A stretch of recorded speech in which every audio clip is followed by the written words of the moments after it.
Hello, everyone. Welcome to today's webinar. My name is Khalil Doheny, and I'm the Director of Content Marketing at Digital Niche Agency. Today, we have Michael from Epi1. Michael, how are you doing today?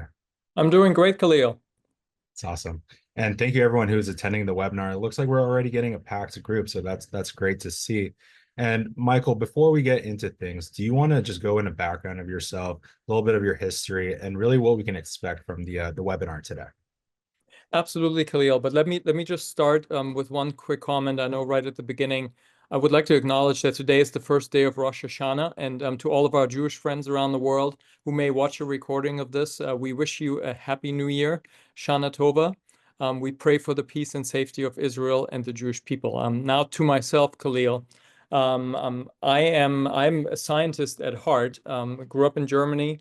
I've been in this country for 30 years. Um, my life took a tragic turn soon after I arrived in the United States when my first wife died of cancer, kidney cancer, very tragically. I was only 30 years old.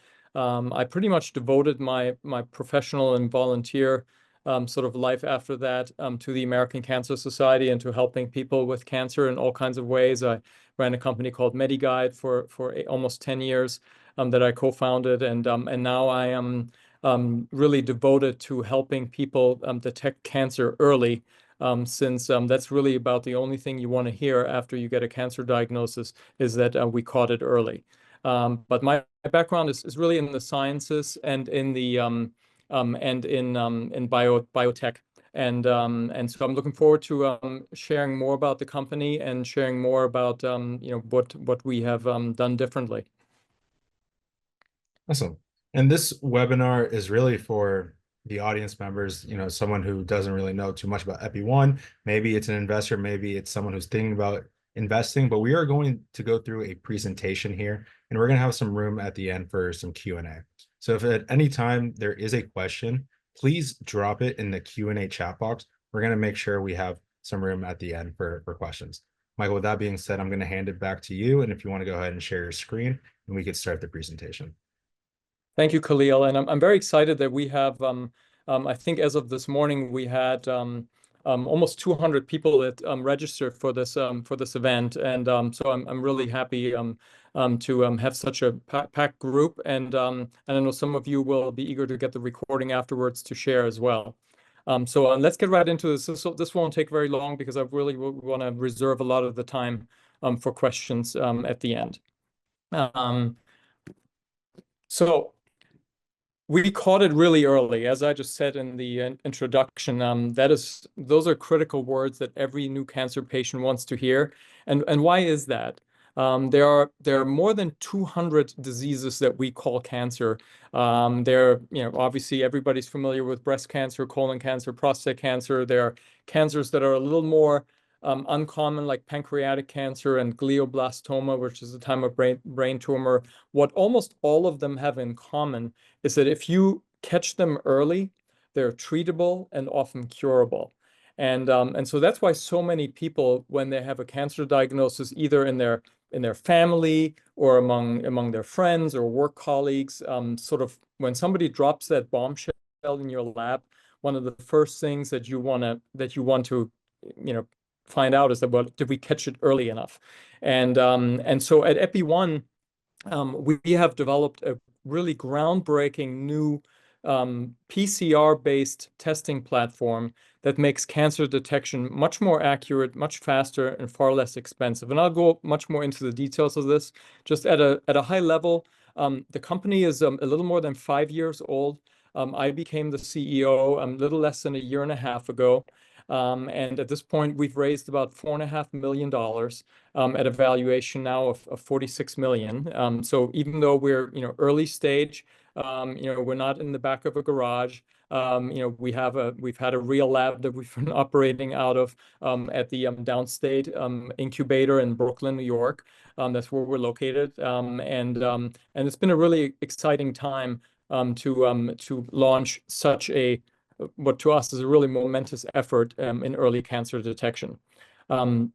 So from a overall perspective, one of the challenges that everyone runs into with early cancer detection is that it tends to be a very lengthy process. It's, you have one test that doesn't sound that good, so you go for another test. And there might be 2, 3 weeks in between, and then you're told, well, now we need to do a biopsy. Um, I have sometimes said that um, when you're talking about accurate, affordable, and early cancer detection, oftentimes you have to pick just one. Is it accurate? Well, then it's not affordable. Is it, accurate and affordable? Well, then it may not be actually catching it early, and so on and so forth. Epi-1 is accurate, affordable, and early. So our accuracy exceeds the popular genomic sequencing tests that you may have heard of. There are some great companies out there that are doing genomic sequencing, and we're doing that using simple PCR methodology. So that's why it's also a significant cost savings over other current diagnostic methods. And at the same time, even though we're more accurate and less expensive, our test is refined enough that you can still find different tumor types with cancer specificity. And what I mean by that is oftentimes, again, you've heard somebody who's been diagnosed who says, well, but it's the good kind of leukemia, or it's the kind of tumor that's not as bad as some others. And so the second question that sometimes somebody asks after you sort of learn, did you catch it early or not, is what type of cancer is it? And our test is capable of doing just that.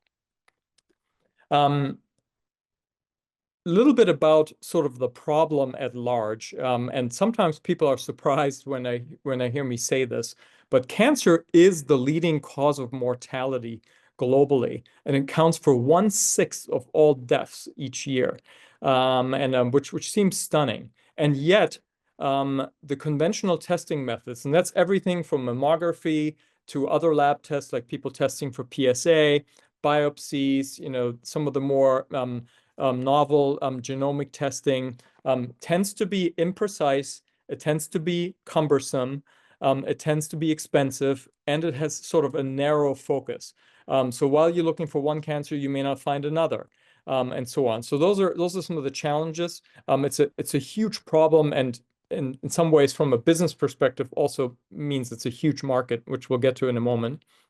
So Epi-1 is a new testing platform that really relies on, this is how I've explained it to people that don't have a bioscience background necessarily, is when a cell in the human body turns cancerous, it essentially leaves behind fingerprints in bodily fluids, whether that's blood, it might be urine, it might be tissue fluid, and these fingerprints are detectable if you know what you're looking for. So Epi-1, applying computational biology and a lot of epigenetic science, has developed a breakthrough method for identifying these cancer biomarkers in a way that really no one else has. And that allows us to diagnose cancer with greater precision and earlier. So instead of using complex, time-consuming, costly tests, you can have one test based on a PCR polymerase chain reaction platform. It's the same platform, by the way, Khalil, that was used in COVID testing.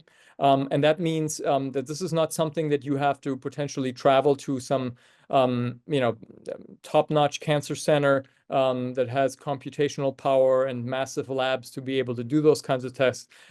When our company reaches the next stage and the stage after that, this will be something that can be accessible, not just in the United States, but worldwide at a low cost. So that's really part of the game-changing piece here. Have some examples here of competitors in the field, and this focuses on lung cancer, prostate cancer, and pancreatic cancer. What you see at the bottom are the Epi-1 data. This is based on samples, patient samples that we have worked with, mostly from the University of Indiana. We're about to start working with other universities and other health sciences throughout the country as well. You see here that Epi-1 has had a sensitivity and specificity that is in the 90s and in the upper 80s. And by the way, sensitivity means that if a cancer is there, you have a high chance of finding it. So in this case, a 97% chance of finding it. So you have a very low false negative situation. Specificity, you want to have, again, a high number, because if you have a low number on specificity, that might mean that you have a lot of false positives. You also don't want a situation, there are some tests that are highly sensitive, but they have specificity numbers in the 60s or 70s, or as you see here, 47% for the Perceptor lung cancer test. That means that that means that 53% of the people that have a positive test actually do not have lung cancer. Now, you can imagine what happens in a family, or in somebody's personal life when they learn that they may have lung cancer, and then it turns out they don't. So you want high numbers in both of these areas. And what we have above here are the leading tests. One, Percepta for lung cancer, Confirm MDX for prostate cancer, and the pancreatic US FNA test. You see the ranges there. They're better than flipping a coin, but they're not fantastic, to be honest. So in terms of market size, just since this is an equity offering, important to talk about. More than $77 billion has been spent on testing for various cancers in the US just in 2022. And almost half of that was spent in testing for just 3 cancers, just lung cancer, prostate cancer, and pancreatic cancers. And as I said at the beginning, there are more than 200 cancers. Most of them are not really detectable early. And if they were, we'd be talking about a very different, situation from a public health perspective. So, one of the challenges out there has been that a lot of the, I would say, innovative, modern testing regimes that you hear about in the news, or that might be profiled in the Wall Street Journal or in scientific publications, are very expensive. And a friend of mine once said, well, if you're really wealthy, you can afford having an MRI once a year, or you can afford having a CAT scan regularly, and it might find anything early, but that's really not practical. And frankly, it may do more damage than it does good. So a lot of people have said, boy, if somebody could develop a testing platform that would be accurate, would be affordable, and really would catch cancer early, that's sort of the holy grail. The global total addressable market is close to $200 billion. That's probably an underestimate, but that's based on World Health Organization data. One of the biggest things that I'm excited about, as I said, I grew up in Germany, and I really have lived and worked all over the world. I've seen the inequity in healthcare and in cancer care around the world. There are about 8 billion people that live on this planet. About 6 billion live in parts of the world where sort of modern healthcare is not fully accessible. And so having a technology platform that promises to deliver accurate and affordable early cancer detection in a way that it could be made available in the Philippines and Indonesia and Africa and Latin America, Central America, and of course throughout the United States and North America, is really something that we're very, very excited about. Only a couple more slides. On the business model side, it's important to point out that we are following a 2-track process. We are looking to generate immediate, meaningful revenue via in-house laboratory developed testing services. That is something that, as long as we're operating out of a certified laboratory, which of course we will be, is something that does not require separate FDA approval. It's something that we can start offering the test again out of an approved laboratory setting, and start offering those tests directly to physician offices, to providers, to the public. We plan to do that very soon. Second of all, we will be seeking FDA approval for a diagnostic kit. A diagnostic kit is literally something we can ship. We can be then run locally at a physician office themselves without us being there. It's something that we could make in large scale enough numbers that it can be provided overseas or in other sort of disadvantaged communities. So again, it's a 2-track process. We are still a pre-revenue company, but we are about to start generating revenue via LDT testing. We plan for that to be in early 2025. and then to seek FDA approval for full commercialization of the kit. So that's our game plan, if you will, our business plan. Go-to-market strategy, briefly, we're planning on the sales distribution side to do direct sales to healthcare providers, hospitals, life insurance companies. We plan to partner with existing laboratories, including some specialty laboratories, hospitals, and healthcare networks, as well as with telemedicine platforms that can provide even broader access in underserved and rural areas. On the marketing side, as you might imagine, working with patient advocacy groups is something that I'm very familiar with as a member of the board and longtime volunteer with the American Cancer Society.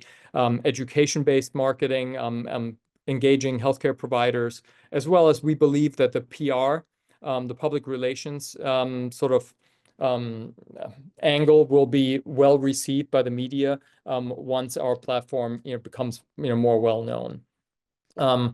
A little bit about the competition.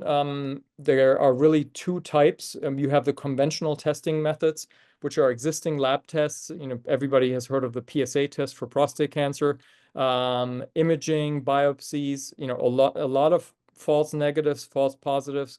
PSA in particular, sadly, I've had PSA test, is something where most doctors, most urologists, say that, well, you shouldn't care more about how the number moves. How fast does it go up? How fast does it come back down?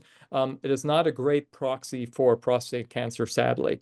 So you have the conventional testing methods, and you have genomic sequencing tests, which have been popularized. Really, they all pretty much came out of the Human Genome Project, which was a big deal, 15, 20 years ago. There's much more computational engagement in biology and in medical research, and there's a lot coming out of that. One of the downsides to that is that you really can't scale it because it requires essentially a supercomputer to do all the testing, and it's quite expensive. Most of the companies now, and there are some that are publicly traded, even selling a test for a couple of $1,000s, acknowledge that they're not making money on that, and still not having precision or accuracy that is close to what we're able to achieve in our lab. So our competitive edge, just in a nutshell, is that we're able to offer exceptionally accurate testing that is also low cost, fast, and can be productized. And as I've mentioned, we're able to extend this technology even into what's called a pan-cancer diagnosis, where we are able to detect multiple cancers in one test. Very briefly, want to talk a little bit about our great team. This is the founding team.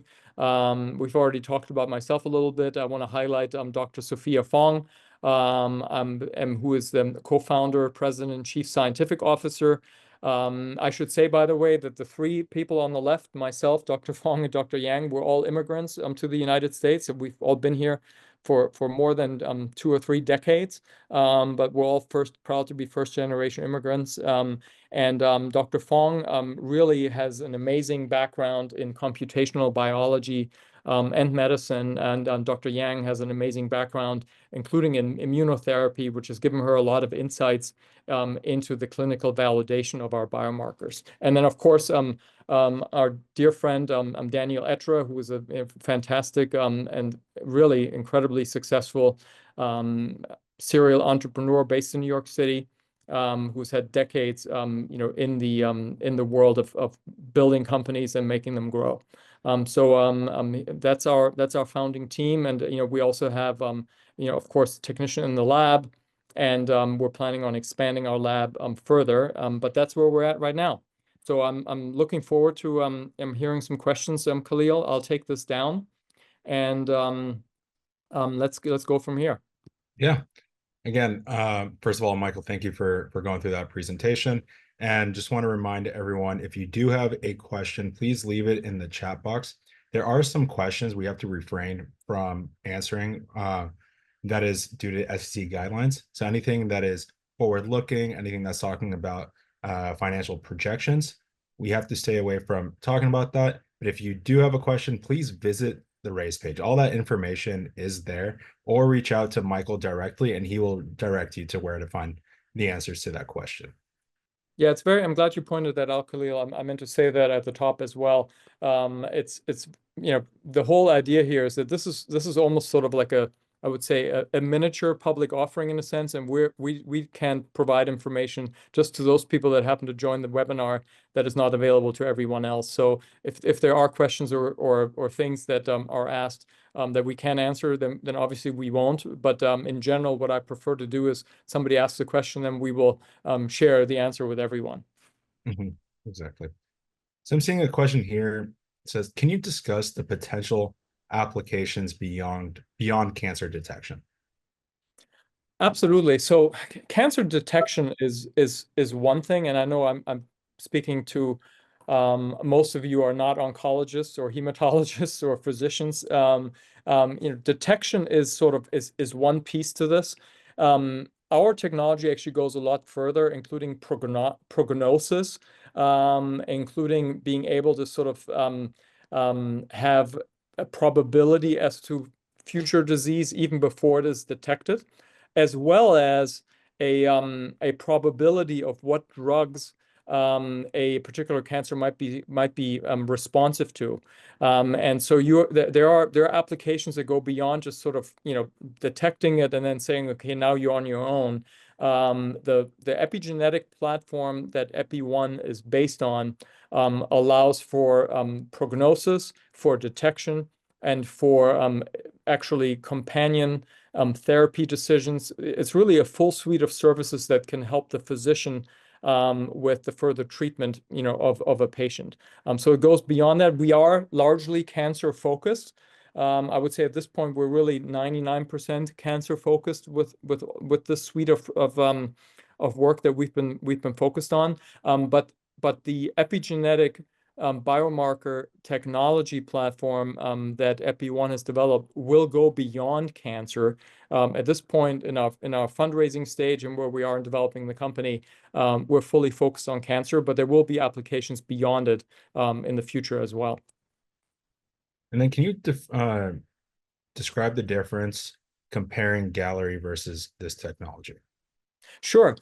Gallery is one of those companies that I think they've done a great job marketing, and they've done a great job in developing their suite of testing. And it's one I've heard of. I've heard quite a few people ask me about. So Gallery is a whole genome sequencing test. It's a genomic sequencing test. It relies on thousands of different biomarkers that essentially are computationally triangulated, if you will. And we've been cheering them on, frankly. It's something that even by the company's own admission will never sort of grow to be widely available to the public at large because it's quite expensive and it is expected to stay expensive. And it is something that, but they're pushing the envelope, and we're cheering them on. There are a number of companies, Grail being one of them, that really have dedicated massive amounts of investment in pushing the envelope with genomic sequencing tests. And the Gallery test, I think, is one of the first ones that has really made a difference. One important thing to point out, Khalil, on the Gallery test is it is something that, again, by their own admission, will never be mass producible because you can't put a supercomputer sort of physician office, never mind in a developing country.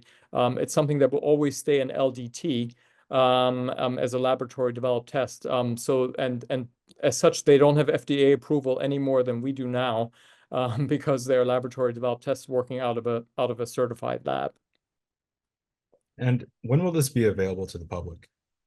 Our current plan, Khalil, is to start operating out of a lab, hopefully in the state of Delaware, by the middle of 2025. So we're talking less than a year. So I would say this is not something that's like 5 years out. I would say this is something that's less than a year out in terms of becoming publicly available, which we're very excited about.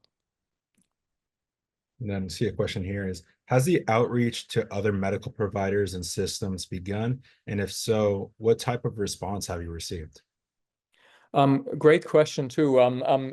We have started the outreach. We're not, I would say we're at a selective trickle in terms of outreach. We've not done broad-based outreach yet, because we're still very much focused on additional clinical validation. Some of our patent filings. We're still in the middle of doing a lot of work. But thankfully, since I have been in this space in the oncology world and in the medical systems world for more than 2 decades, I have a lot of access and connections at large health systems and small health systems and clinics. And the reception that we've had from those that we've reached out to is one sort of like, wow, if you can prove this, if you can do this, we're in. And so it's sort of like, the proof is in the pudding, as they say. And we can't wait to start working with some of these as soon as we're able, because we think, again, the results will blow people away. And then, so let's discuss a specific cancer, prostate cancer. You Mhm. compare your test with Confirm MDX, which detects cancer in negative tissue samples after biopsy. So, are you also testing biopsy samples? And can you detect prostate cancer from a blood test? Great question. So on prostate cancer, and that's the one that we have filed and received and been issued the first patent. Not sure if I mentioned that earlier, but prostate cancer is one that we've started focusing on early.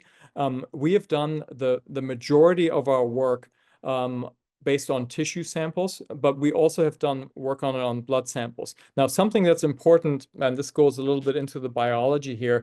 Um, the prostate is a tiny organ. It's about the size of it's smaller than a walnut. I mean, it's a small it's much smaller than, say, the liver or the lung, or a kidney, or even the bladder. And so when you're looking at a tumor inside it, of course, it's going to be even smaller.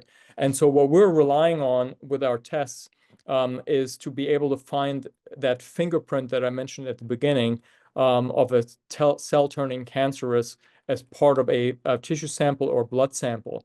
And so when I showed some of the data earlier, it was based on tissue samples because we're looking at a confirmatory or comparable test. But we have done work on blood testing as well. The numbers are lower than you get in a tissue sample because you're looking in the prostate cancer example at a tiny organ. And so there are limitations, and that's the same for GRAIL and some of the other blood-based liquid biopsy-based tests. When they're doing testing for different cancers in the typical multi-cancer early detection world, you see that the sensitivity and specificity for prostate cancer tends to be the lowest among the whole panel because it's such a tiny organ. But we have so the data that I showed you in that Perceptor MDX and Confirm MDX was all based on tissue samples. Oh, you're muted. Sorry about that. Yeah. In the use of diagnosis, how would patients be chosen? Those with symptoms and signs seem likely, but would it be offered to those who are just wondering or nervous? So this has been a big debate for everyone over the last few years, ever since sort of tests like this have become available and have been talked about. I mean, literally, if you go back 10 years, there was no discussion about anything like this. And now it seems like you hear about, we just started, of course, Breast Cancer Awareness Week. I mean, a lot of people would love to see a way of screening for that in addition to mammography. And a lot of the conundrum has been that what you don't want is to kick off a wave of a tsunami of additional testing from people that are told that maybe, they're perfectly healthy, but maybe they have this cancer. And so now they're scheduling biopsies, additional testing, and so forth. So a lot of the holdback from whether it's Medicare, Medicaid services or other groups, insurers and providers and payers have been that we only want to do this if it's going to be affordable and if it's going to be accurate. If it's like 60-70% accurate, then we think it might do more harm. We believe that our test, because it does meet those criteria, will be able to become an annual screening tool. Now, again, that is a little further down the line. But the idea really is to be able to incorporate something that doesn't cost much money. We're talking, probably less than $500, probably even less than that once we're in a mass producible stage, to be able to make that an annual screening tool. Or we recently had a discussion with someone about a potential of more active screening of somebody who may be recovering from cancer, who might be in remission and who's worried about a recurrence of cancer. You might test somebody like that once a month. And to be able to do it with just a blood test, obviously would be of immense help, because it wouldn't require additional radiation, or other more invasive type testing. So that's a great question. And then can you comment on the genesis of the corporate name and branding? Sure. I mentioned maybe briefly that um, this is all based on epigenetic science. And I know that's not sort of mainstream, but this is actually a great story. Um, the epigenetics is really sort of tied to the expression of genes. And that I would say probably an area of genomics that is still a little bit of a black box, to more so than some other areas. I mean, there's so much work that's been done on the Human Genome Project and all of the work that came out of that. And so epigenetics is, which is the root of the name. So Epi One, because it's all based on an epigenetic platform. And so the branding there is based on the fact that you see a little DNA helix. It's obviously just a little, it's a little strand of it. But the way I've explained it to friends and early investors is that when you're looking for that fingerprint of a cell having turned cancerous, you have here a tiny little snippet in our logo of the DNA helix, which is in every blood cell, it's in every tissue, it's in every it's in everything that makes you a human being. It's a If you really actually laid that molecule on the table in the size that it is on the screen as part of the logo of the company, it would be like a few 100 miles long. And I mean, it's a big molecule when you look at it that way. And so the question really has been about where do you look on that molecule to see if a cell has turned cancerous? I mean, that's sort of a um, let's say maybe a semi-flippant way of putting it. But we found Dr. Fong, Dr. Yang, and our team has found a location on that DNA molecule where epigenetic biomarkers express early, disease, early cancer, cancerous cells, and that's how we came up with the name and the logo.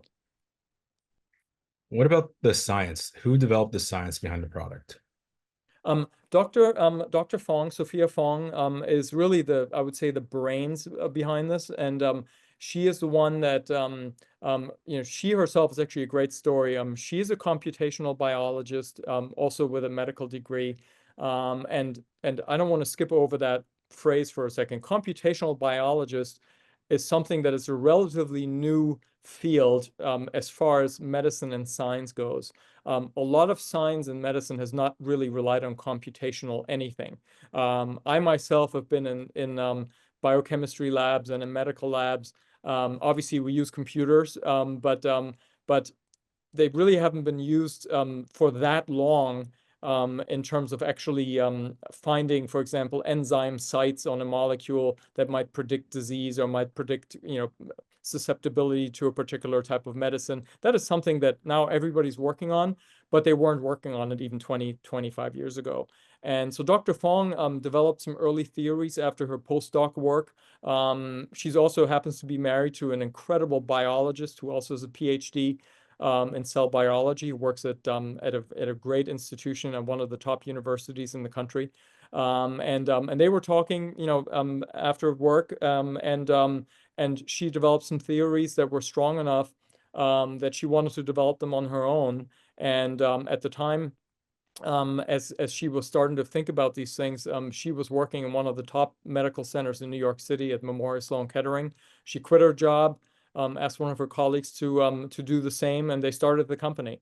And that was now 7 years ago. and they first really rented lab space and we wanted to do the early clinical validation, get blood and tissue samples and basically prove out their idea, file for a patent. And then we're looking for, a CEO who has done this type of work before, and who's scaled companies from nothing to being large and successful. And that's how I came into the picture a little over a year ago. Thank you. Are there any risks to the business? And if so, how are you prepared to manage them? There definitely are risks to a business like this. First of all, I mean, any startup is a difficult proposition because there are always things that happen that you don't expect. I have to say that sometimes, and I've seen this more in like sort of the technology world, where you sort of peel back the onion and you realize, oh my God, this is so much more complicated than we thought, and there are 20 million things that we didn't think about, and now we have all this competition. When you're looking at something that is not an incremental discover, not something incremental where you're sort of saying, okay, this is 3%, 3% better than somebody else or 10% better. When you're looking at something that is really breakthrough, an overused word, but in our context, very much accurate. Our head has more gone to how do we protect ourselves from somebody being able to copy or being able to sort of gain insights into how we do our work. And so we've been very protective, including the first 4 or 5 years, basically operating in what I think now people call a stealth mode, where you sort of don't barely acknowledge that you exist except to your earliest investors. And where we are now, sort of course, even as part of this equity crowdfunding round, is to sort of come out of the shell and really start talking about it. But I would say a risk is I see less risk on the execution side, because we have a really great team. All of us have been around the block more than once. This is not sort of our first company. And so I would say there's more of a concern around protecting our intellectual property. I will say, and we've said this in public filings, we're working with one of the world's top law firms. Actually, we work with several of the world's top law firms, but on IP in particular, we've been working with one of the top firms that also advises a lot of other industry players. And we've been following their approach and guidance throughout. We've done the same in our work with the FDA, and just the planning for the FDA filing and a lot of those things. But I would say the biggest risks are really around sort of the intellectual property moat, as they call it. Sort of, can somebody perhaps figure out how we're doing things? And so we've taken a lot of steps to keep that from happening. But that's really probably the biggest one. Then, of course, anytime you scale a business, once you go from serving a handful of customers to hundreds of customers to thousands of customers to tens of thousands of customers and millions of customers, you always have scaling issues around going to market and doing it in a way that you can execute in a disciplined way. But I feel very comfortable with the team that we have that will be able to do that. Thank you. And then let's see. A separate concern is that you mentioned that this might be available to insurance companies. Could this become a requirement to get insurance? Good question. I would say it depends on the insurance. I would say in the healthcare insurance context, it's a possibility. I think it's a lesser possibility. An area that we haven't yet talked much about today is that life insurance companies, and I know this, and this is an area that I also have a deep experience in, are very interested in this type of thing, because obviously a cancer diagnosis tends to not be something that is viewed positively from a life insurance underwriting perspective. So I could see, I mean, most people that have gotten life insurance policies are used to having blood tests and having sort of a battery of tests depending on the size of the policy. I do see testing like ours becoming a part of that. From a health insurance perspective, I would say it's going to be a little bit similar to like other preventative medical things that are covered by insurance. but not necessarily required by our insurance. Like, if you have take a look at dental care, for example, most people don't have to pay for their preventative hygiene appointments for dent because the insurance companies say, look, we want to cover that, no copay, because we want you to get it done because it's going to prevent more expensive work that we don't want to pay for later. And I think in the same way, I think insurance companies have found out that if they mandate things, people sort of don't really like that. But if they make it free or provide you other incentives, people tend to gravitate toward it. So I don't work for an insurance company, but I'll be surprised if there's one that will require it, other than perhaps as part of a life insurance underwriting process based on the size of a policy. But that'll be quite a ways further down the line. Yeah. With this next question, might need to be a little vague. What is the exit strategy? Sure. And I think this is, I mean, I've been asked this before in at other companies that I've built. There really are, I would say there are two types of exit strategies. One is a sale to an industry player. There are big diagnostics companies, there are big biopharmaceutical players in the space that when they take a look at the work that we have done, including the patents that we plan to file and already the one that we already have, that might say, look, this is something that we want to buy early. I will say, and I think probably most founders usually say this, we will be very reluctant sellers because we'd like to take this all the way. Once we get traction from a we're no longer in the pre-revenue world. We believe that we can scale this quite significantly. And then an initial public offering, especially with the experience, frankly, that we've gained and the community that we've built as part of these crowdfunding rounds, which is something that I did not really anticipate, to be honest. It's been just such an enthusiastic response that I'm hoping that we will be able to go the route of an IPO versus an early sale. But it all will depend on how things develop and how quickly they develop. But we feel that we're sitting on some just amazing science, and we want to make the most of it. And frankly, we also want to make sure that it really becomes accessible to the masses. And certainly, if somebody's interested in potentially sort of acquiring us in order to slow down our development, that will be not something that we will be interested in, because we're looking to make this available to people that are currently not even able to get other kind of preventative screening, again, especially outside the United States and in some of the domestic areas that are more disadvantaged. This next question is talking about the competitive landscape again, but it mentions Gallery and a company like Grail. I know we talked a little bit about Gallery, but so let's talk a little bit about Grail. I think again, I don't know what I have to come up with a better analogy, but Grail is an incredible company, and I know people that work there, and I know people that have invested in Grail, and even the American Cancer Society has a relationship with Grail. It's a great player in this world. They just use a very different way of going about a multi-cancer early detection using genomic sequencing. So it is something that again has been successful for them, and I'm cheering them on.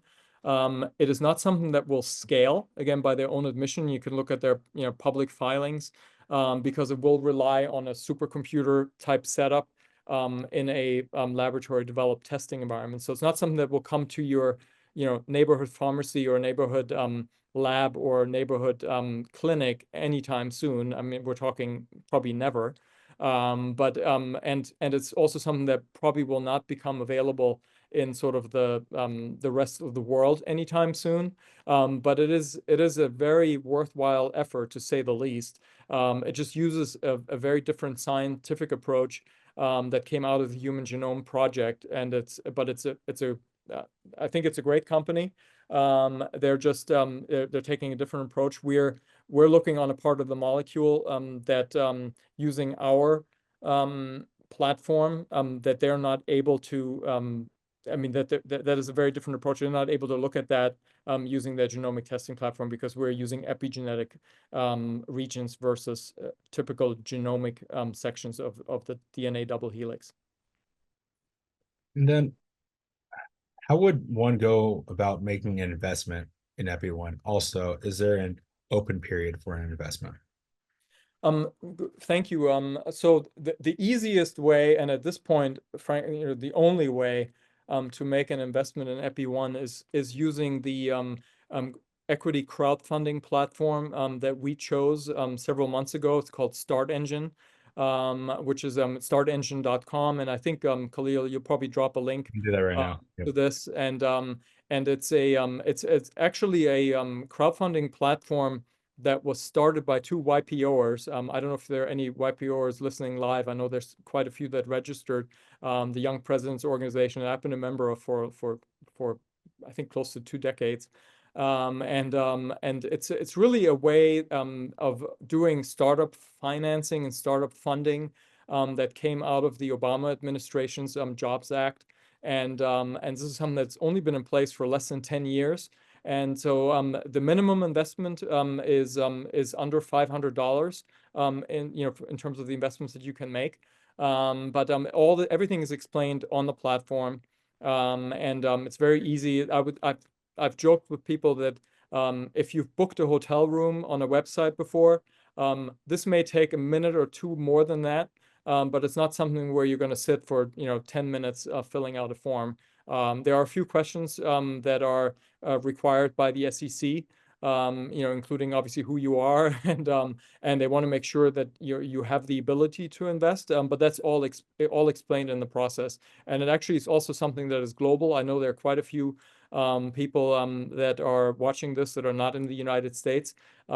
This type of investment is allowed in almost all countries, but not every country. So you will see, for example, there are some restrictions for UK-based investors and for Canadian investors, and then a few other countries, but that's all explained on the Start Engine website. And then with how much precision and or accuracy Epi's tech is capable of generating a cancer prognosis. So it very much depends on the cancer at this point. We have done for prostate cancer, which is where we've done the largest validation. We have had sensitivity as high as in the mid 90s. Again, sensitivity being there is a cancer, and this is the certainty that with which you will find it. And then specificity, meaning there's no cancer, and you can confirm that there's no cancer, also in the 90s. Depending on the type of cancer, for example, pancreatic cancer or some lung cancers, we've had results from the 80s to the 90s. Again, depending on what type of sample we're working with. On some liquid biopsy samples, we've only achieved results that are in the 70s. But that again depends on the size of the organ, like prostate being a tiny little thing, if you will.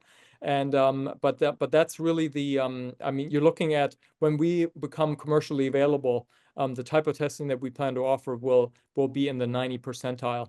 That's where we plan to be. And then are there any factors that may affect the precision? And then what is the average time frame for early detection using the tech? Um, Great question. We've looked at different factors that may affect the precision. We're currently actually out looking at procuring large numbers of samples, patient samples that come from different types of communities, including African American community and Asian AAPI, Asian American and Pacific Islander community. So far, in a albeit relatively small sample set, we have not seen differences with respect to that. It appears to be that the epigenetic biomarkers, span a large number of the, if not the entire population. But I'm sure we will discover some differences, as we scale. But we do not see, for example, differences, let's say if somebody has diabetes or somebody is also pregnant and so forth, that doesn't appear to be supported by the underlying science. And then what was the second part of the question, Yeah. Khalid? So what is the average time frame for early detection using Yeah. detect? Yeah. So it really, I mean, overall, again, it depends on the cancer. We have and I hesitate only a little bit because you're not talking about, tens of thousands of human samples that we worked with smaller numbers because we're still a smaller company. But we have been able to find cancer at the stage 1 level. So that could be, that could be 6 months before it might be found in, other, imaging type tests. It could be 2 years, depending on the type of cancer. But also, again, there's a prognostic element to this where you can determine whether has a higher level of susceptibility to developing a cancer diagnosis. So ultimately, I will say that for cancers where the organ is not microscopic, sort of in size, including, let's say pancreatic cancer or lung cancer or liver cancer or stomach cancer, we are confident that we'll be able to find it while it is treatable.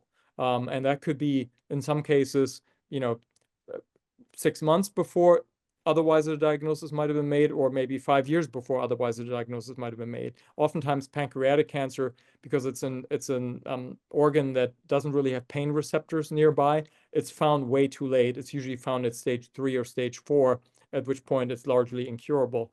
So now it could be that that grew for 5 years, or it could be that it only grew for a year and a half. But we're confident that we could find it early.